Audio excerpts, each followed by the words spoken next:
Tuhan Yesus memberi perintah kepada saya, Pak Haji, kembalikan kuasa perjamuan kudus dan minyak urapan.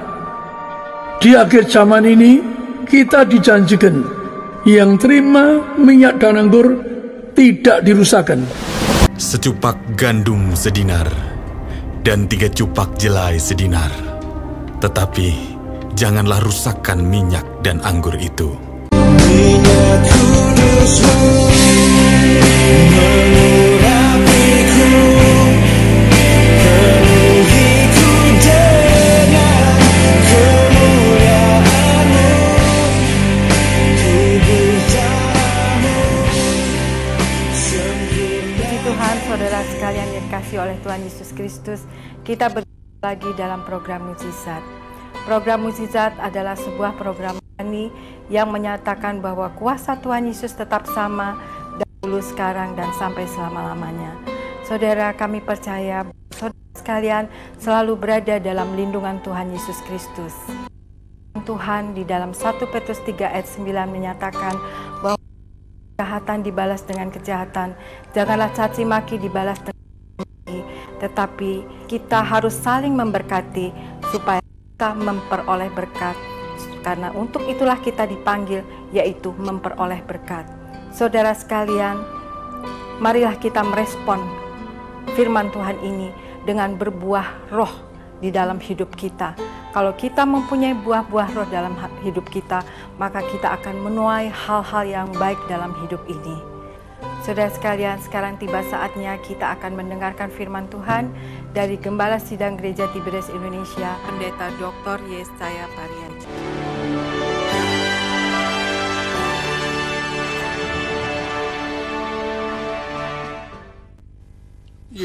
Mengajar bahwa tanda diutus Tuhan harus ada kuasanya, mujizatnya. Bahkan agar Anda ke surga pun harus percaya mujizat. Saya ingin ngajar Anda bahwa tanda diutus Tuhan harus ada kuasanya, mujizatnya. Bahkan tanda mujizat perlu sarana untuk ke surga. Mari yang pertama kita baca di sini. Tuhan yaitu ngajar apa? Yaitu mengajar tentang mujizat. Waktu ditanya muridnya Yohanes, Tuhan mengatakan, lihat yang kulakukan. Maka kita baca di sini, yaitu dalam Matius 11, 1-6. Setelah Yesus selesai berpesan kepada ke-12 muridnya, pergilah ke sana untuk mengajar dan memberitakan Injil di dalam kota-kota mereka. Dalam penjara, Yohanes mendengar tentang pekerjaan Kristus, lalu menyuruh murid-muridnya bertanya kepadanya, engkaukah yang akan datang itu, atau haruskah kami menantikan orang lain? Yesus menjawab mereka, pergilah dan katakanlah kepada Yohanes, apa yang kamu dengar dan kamu lihat. Orang buta melihat, orang lumpuh berjalan, orang kusta menjadi tahir, orang tuli mendengar, orang mati dibangkitkan, dan kepada orang miskin diberitakan kabar baik. Dan berbahagialah orang yang tidak menjadi kecewa dan menolak aku, demikian. Jadi Yohanes Pembaptis pernah dipotong kepalanya oleh Herodes. Maka dia ditangkap di penjara. Maka waktu di penjara dia juga punya murid-murid. Maka memerintahkan murid-muridnya untuk cari Yesus. Apakah Yesus juru selamat atau Mesias? Kenapa? Mengapa Yohanes ditangkap dan akan divonis hukum mati? Maka dia ingin tahu apakah Yesus juru selamat, apakah Mesias. Maka murid-murid Yohanes datang kepada Yesus, menyatakan diperintah Yohanes untuk bertanya apakah juru selamat, apakah Mesias. Maka Tuhan mengatakan apa? Tuhan Yesus mengatakan, lihat apa yang aku lakukan, apa yang kukerjakan. Maka yang pertama Tuhan mengatakan tentang mujizat kuasa. Lagi Tuhan menjawab tentang mujizat dan kuasanya. Yang pertama Tuhan mengatakan, lihat orang buta melihat. Saya pernah buka orang buta. Lihat orang lumpuh berjalan. Jadi orang lumpuh berjalan. Di tempat ini pernah Ibu Elvi Rumova, 90 tahun umurnya, kursi roda, kanker. Dia sudah saksi TV, saya berikan, yaitu perjanjian urapan dari kantong, saya berikan, dia saksikan. Saya bilang, nanti ibu saksi di TV, karena ibu tidak kanker, tidak lumpuh. Tuhan juga mengatakan apa? Lihat orang tuli mendengar. Kalau kita sudah nggak terhitung, bukan orang tuli. Jadi Tuhan katakan, lihat orang tuli mendengar, lihat orang mati dibangkit. Dulu saya nggak punya iman, bahwa orang mati. Saya diperintah Tuhan orang mati. Saya nggak punya iman. Bertahun-tahun saya kira suatu hari ketemu orang-orang. Misalkan orang yang bayinya mati, Ibu Susan lari-lari, udah mati, mau dikeluarkan besok. Saya cuma memberi 1 pot minyak di kantong saya sisa. Bu, aku serahkan kandungan dari ibu, kalau 2 kandung. Kandungan ini jadi warga surga. Bayinya selamat lahir, tidak dioperasi, tidak sungsang, yaitu lahir selamat. Cuma maka Anda mengandung. Ya kalau Anda percaya bahwa sekarang dunia ngagumi minyak urapan, minyak zaitun suci. Seseorang mati mengatakan minyak urapan. Maka Anda boleh cara 2 minyak. Ini minyak urapan. Hakim 9 mengatakan apa? Hakim 9, muliakan Allah, muliakan Tuhan Yesus. Bahkan yang kedua, muliakan manusia. Maka Anda kalau ngandung oleh si kandunganmu, ini anak kerajaan surga. Kami muliakan Allah, muliakan anak ini, muliakan aku. Anak ini lahir selamat, tidak sungsang, tidak berdarah, tidak keguguran, warga surga, lahir selamat. Anda 2 seperti itu enggak terhitung, ditibras bayi-bayi vonis. Mati vonis, kepala gede, lahirnya tanpa 1 titik darah. Sebelumnya kepalanya gede. Jadi saya ingin ngajar para ibu, kalau Anda tanya dokter ahli, minyak ini besar. Bahkan dunia sekarang, dunia media, dunia TV, selalu ngagungkan minyak. Karena apa? Karena Thomas Jefferson mengatakan hadiah yang paling indah dari surga adalah dikatakan minyak zaitun. Tapi Anda 2 kalau penuh kuasa. Jadi perhatikan, Tuhan juga mengatakan orang kusta lepas kutu. Bahkan orang miskin diberikan kabar Tuhan. Orang kusta ditahirkan. Ya saya mau bilang apa, kalau saya sampaikan orang buta, orang kusta ketemu saya dan bisa sembuh ya. Tapi karena sekali lagi itu tergantung iman masing-masing. Iman Anda termasuk Tuhan ngajar minyak sesuai imanmu, yaitu dosa banyak diampuni dan kamu diberkati. Maka perhatikan bahwa ternyata apa? Ternyata bahwa Tuhan menyatakan diri sebagai Mesias, nyatakan kuasanya sebagai Allah. Artinya apa? Yang penuh kuasa. Maka juga orang, yaitu orang yang dijanjikan selamat, orang harus percaya mujizatnya. Baik, kita baca di sini Matius 8. Matius 8 sampai 13. Tetapi jawab perwira itu kepadanya, Tuan, aku tidak layak menerima Tuan di dalam rumahku. Katakan saja sepatah kata, maka hambaku itu akan sembuh. Sebab aku sendiri seorang bawahan, dan di bawahku ada pula prajurit. Jika aku berkata kepada salah seorang prajurit itu pergi, maka ia pergi, dan kepada seorang lagi datang, maka ia datang. Ataupun kepada hambaku, kerjakanlah ini, maka ia mengerjakannya.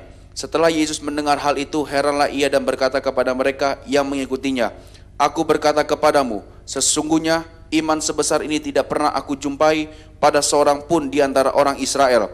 Aku berkata kepadamu, banyak orang akan datang dari timur dan barat, dan duduk makan bersama-sama dengan Abraham, Ishak dan Yakub di dalam kerajaan surga.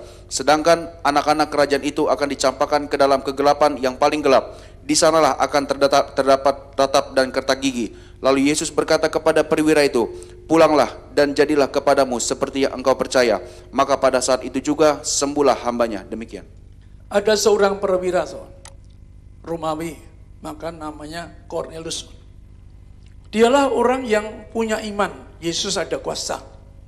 Dia orang yang murah hati, baik hati. Jadi ternyata orang perlu murah hati, baik hati. Maka katakan orang baik akan masuk surga misalkan. Maka dikatakan apa? Waktu hambanya sakit lumpuh mau mati. Dia berkata pada Yesus, hambaku sakit lumpuh sudah mau mati. Cornelius digambarkan puluhan kilometer dia cari Yesus. Ketemu Tuhan Yesus, Anda perhatikan dia berlutut berkata, Tuhan, hambaku lumpuh sudah mau mati. Dan orang ini yang pertama tadi orang murah hati. Yang kedua, dia percaya. Murah hati, dia percaya.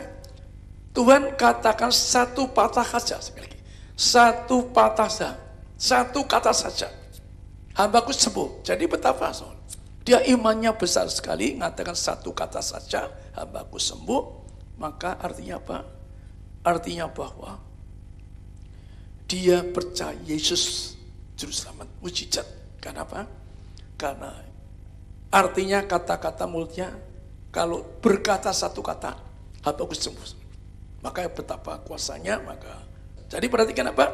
Tuhan selalu memakai orang yang baik, murah hati, dan percaya mujizat. Ayat ini gambarkan apa? Gambarkan bahwa Kornelius janjikan apa oleh Tuhan? Karena mujizat. Kamu nanti akan bersama Abraham, bersama Ishak, Yakub di kerajaan surga.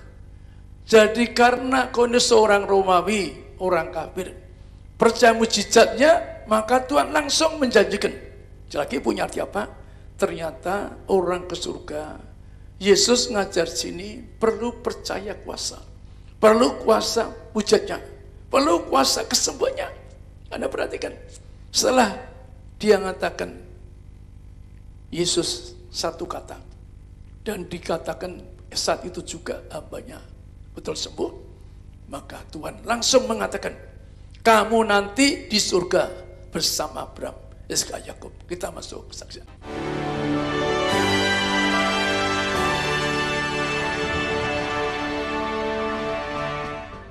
Saya Hilda dan suami saya Surya. Kami mengalami mujizat yang luar biasa. Pada tanggal 12 April yang lalu, usia kehamilan saya 34 minggu. Tapi saya divonis dokter, bayi saya tidak berkembang karena beratnya hanya 1,3 kilo.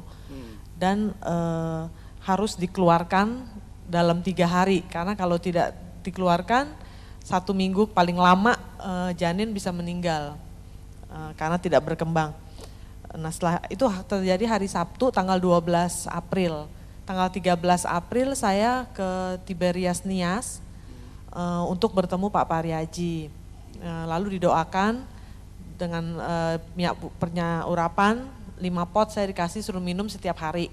5 pot dan perjamuan kudus. Pak Pariaji menubuatkan bayinya tidak akan mati, sehat, lahir sempurna, dan berat badan bisa 2 kali lipat. Puji Tuhan. Saya tidak mau, saya dalam keadaan putus asa waktu itu kan saya ke gereja Tiberias. Akhirnya beberapa dokter saya coba second opinion, datang mereka semua angkat tangan. Tidak mau, artinya kalau tidak mau dikeluarkan ya sudah, bayi tunggu aja bayi mati gitu. Nah akhirnya setelah saya dapat nubuatan dari Pak Pariaji, kami langsung suami istri beriman, kita tidak mau dikeluarkan bayinya biar tunggu sampai 38 minggu usia melahirkan normal. Tapi vonisnya memang mati gitu ya, dalam waktu 3 hari sampai seminggu? Iya paling lama seminggu, paling lama seminggu, makanya dia dokternya bilang 3 hari buru-buru dikeluarin aja, langsung masuk NICU itu gitu. Sebenarnya saya juga tidak tahu hasil USG itu, saya tidak tahu ini sampai sedemikian parah. Kalau nggak Pak Dokter yang tadi, Pak Dokter ada kasih penjelasan dari 4 dokter, semua menyatakan hal yang sama, ini bayi pasti mati, cepat dikeluarkan aja kalau mau hidup, tapi itu juga masih 50-50, masih belum tahu. Nah di NICU itu ya coba aja bertahan, nanti akan diperiksa jantungnya semua. Kalau misalnya, ya saya pikir, ya saya beriman kita di gereja Tiberias yang pun berkuasa, saya bilang saya nggak mau dikeluarkan bayinya, apapun yang terjadi. Nah, tapi puji Tuhan setelah 38 minggu itu saya dapat lahir, bayinya sempurna, sempat diobservasi dan bahkan tidak masuk inkubator sama sekali. Gitu. Jangankan NICU, inkubator aja tidak. Gitu. Itu akibatnya?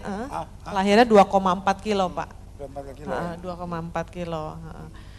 Ya, jadi itu. Setelah di USG 4 dimensi ternyata ada beberapa kelainan yang menghambat pertumbuhan dari bayi ini. Dan waktu itu diputuskan harus segera diterminasi supaya diberikan support lewat perawatan di NICU.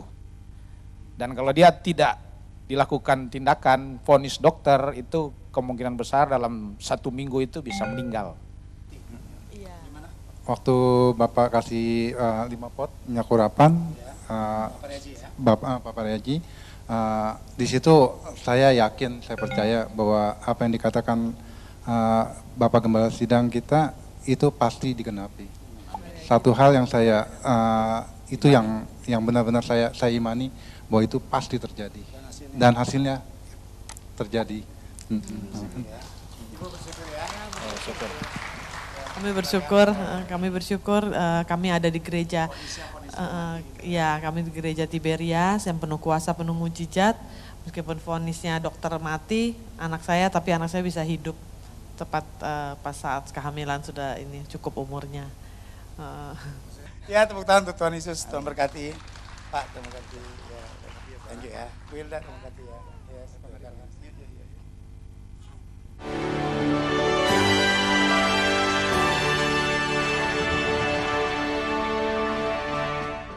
dalam sejarah Alkitab belum pernah sebelum Yesus buka orang buta, belum pernah orang buta lahir dibuka mata. Sekali lagi, sejarah Alkitab Tuhan menyimpan tanda diutus Tuhan dari surga, maka orang buta melihat. Artinya apa? Bahwa ada suatu kuasa yang Tuhan simpan, yaitu suatu tanda dari surga, orang itu harus buka orang buta. Saya pun pernah buka Pak Mulyadi umur 44 tahun, pernah saya buka matanya, tapi saya bilang ya itu karena dia iman dia ngejar-ngejar saya, tapi akhirnya dibuka matanya. Maka kita baca di sini yaitu dalam Yohanes 9:32 sampai 38. Dari dahulu sampai sekarang tidak pernah terdengar bahwa ada orang yang memelekan mata orang yang lahir buta. Jikalau orang itu tidak datang dari Allah, ia tidak dapat berbuat apa-apa. Jawab mereka, engkau ini lahir sama sekali dalam dosa, dan engkau hendak mengajar kami. Lalu mereka mengusir dia keluar. Yesus mendengar bahwa ia telah diusir keluar oleh mereka. Kemudian ia bertemu dengan dia dan berkata, percayakah engkau kepada Anak Manusia? Jawabnya, siapakah dia Tuhan, supaya aku percaya kepadanya? Kata Yesus kepadanya, engkau bukan saja melihat dia, tetapi dia yang sedang berkata-kata dengan engkau, dialah itu. Katanya, aku percaya Tuhan. Lalu ia sujud menyembahnya.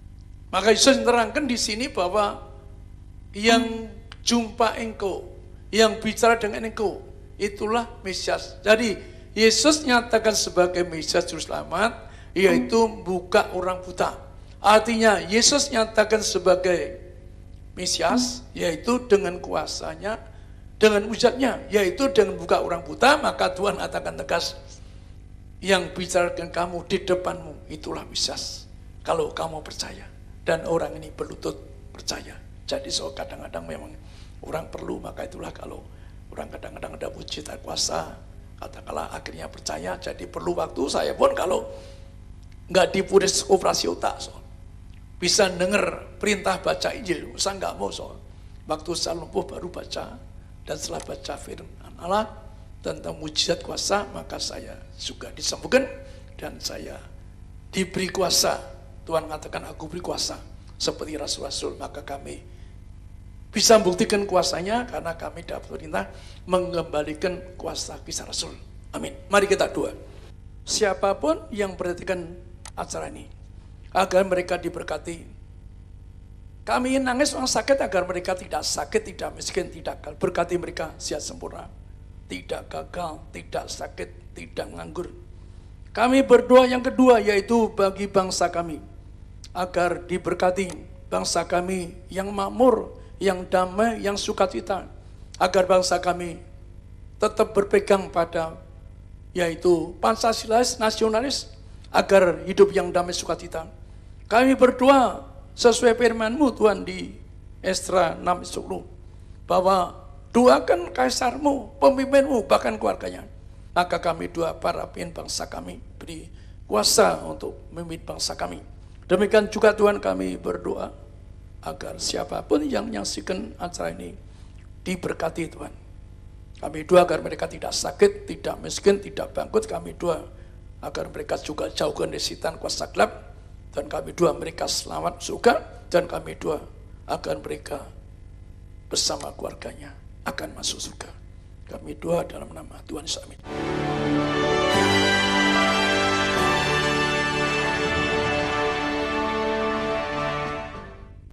Kita sudah berdoa bersama saudara sekalian, imani bahwa doa saudara sudah dijawab oleh Tuhan Yesus Kristus. Anda yang dalam ikatan kuasa kegelapan sudah dilepaskan di dalam nama Tuhan Yesus. Anda yang dalam sakit penyakit sudah disembuhkan di dalam nama Tuhan Yesus. Dan Anda yang dalam masalah sudah dibebaskan di dalam nama Tuhan Yesus. Saudara sekalian, hiduplah di dalam kekudusan Allah. Jadilah pelaku daripada firman Tuhan. Maka kita akan selalu mengalami kasih, kuasa, dan mujizat Tuhan. Di layar televisi saudara tertera nomor-nomor telepon yang dapat Anda hubungi. Sehari dalam 24 jam Anda dapat dilayani. Sekian program mukjizat ini. Sampai jumpa pada program mukjizat berikutnya. Tuhan Yesus memberkati.